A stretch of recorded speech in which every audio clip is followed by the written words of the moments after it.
यत्र तत्र सर्वत्र अपने नियम व्यवस्था के रूप में विराजमान परमपिता परमेश्वर को प्रणाम और आपको यथोचित अभिवादन। पूर्व के वीडियो में आपने यह जाना समझा कि सर्वशक्तिमान ईश्वर कभी भी किसी सम विषम स्थिति परिस्थिति में अनंत दृश्य अदृश्य ब्रह्मांड में कहीं भी किसी मनुष्य, पशु, पक्षी, कीड़े मकोड़े का शरीर धारण कर अवतरित नहीं होते हैं। ईश्वर विषयक चर्चा क्रम में आज मैं आपको यह बताने वाली हूँ कि श्री कृष्ण जी द्वारा कहा गया यदा यदा हि धर्मस्य ग्लानिर्भवति भारत अभ्युत्थानम् अधर्मस्य तदात्मानं सृजाम्यहम् परित्राणाय साधूनां विनाशाय च दुष्कृतां धर्म संस्थापनार्थाय संभवामि युगे युगे। वचन का सत्यार्थ क्या है? श्री कृष्ण जी का यह वचन विश्व का सर्वाधिक लोकप्रिय धार्मिक वचन है और समस्त ईश्वर विश्वासी हिंदुओं के लिए परम आदरणीय भी है। श्री कृष्ण जी द्वारा कहे गए इस वचन के आधार पर समस्त ईश्वर विश्वासी हिंदुओं ने यह मान्यता भी बना रखी है कि सर्वशक्तिमान ईश्वर का अवतार होता है और श्री कृष्ण जी सर्वशक्तिमान ईश्वर हैं। परंतु मैं आपसे निवेदन करना चाहती हूँ कि यदि आप श्री कृष्ण जी के इस वचन का सत्यार्थ जानना चाहते हैं तो आपको इस वचन के पूर्व का एक वचन तथा इस वचन के बाद का एक और वचन का अर्थ जानना समझना अनिवार्य होगा। मैं ऐसा मानती हूँ कि श्री कृष्ण जी के इस वचन के पूर्व का एक वचन और बाद का वचन न जान समझ पाने के कारण ही लोगों ने ऐसी मान्यता बना ली है कि सर्वशक्तिमान ईश्वर का मनुष्य शरीर में अवतार होता है और श्री कृष्ण जी सर्वशक्तिमान हैं।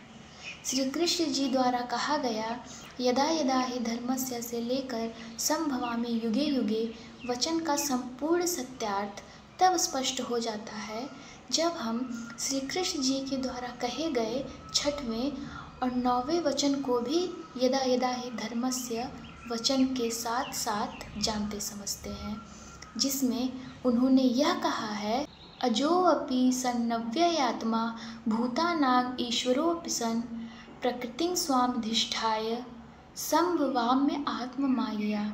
अर्थात मेरा जन्म प्राकृत मनुष्यों के जैसा नहीं होता है। मैं अविनाशी स्वरूप अजन्मा होने पर भी तथा सभी भूत प्राणियों का ईश्वर होने पर भी अपनी प्रकृति को अधीन करके योग माया से प्रकट होता हूँ।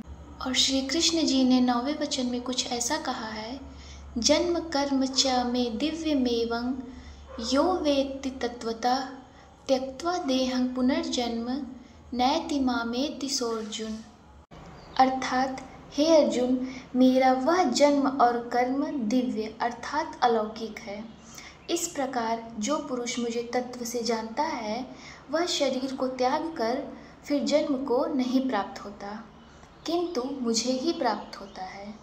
श्री कृष्ण जी के इन दोनों वचनों का अवलोकन करने पर हमें यह अर्थ प्राप्त होता है कि उनका जन्म सामान्य मनुष्यों के जन्म जैसा नहीं होता, उनका जन्म दिव्य तरीके से होता है, अर्थात उनके जन्म को देखा नहीं जा सकता।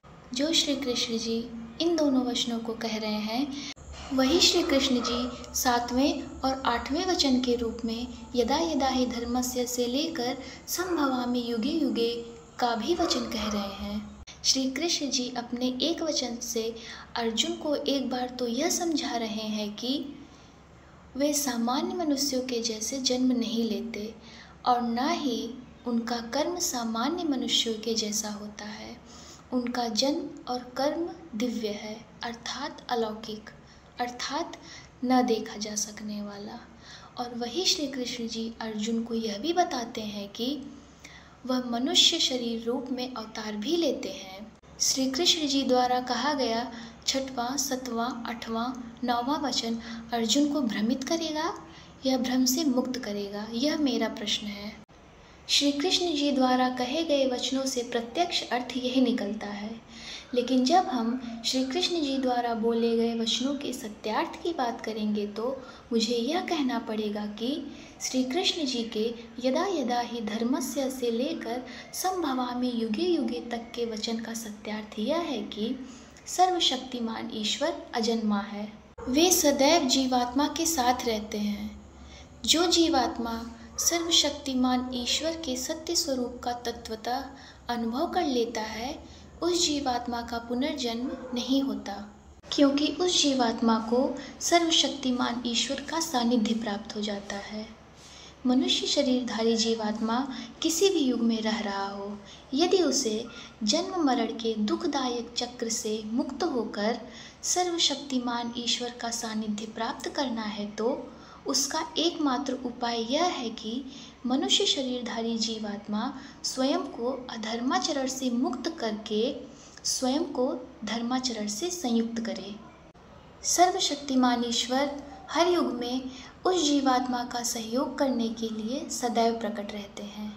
मेरा यह मानना है कि श्री कृष्ण जी ने अर्जुन को यही अंतिम सत्य समझाने के लिए इन सभी वचनों को कहा है और श्री कृष्ण जी के वचन यदा यदा ही धर्मस्य से लेकर संभवामि युगे युगे का यही सत्यार्थ है।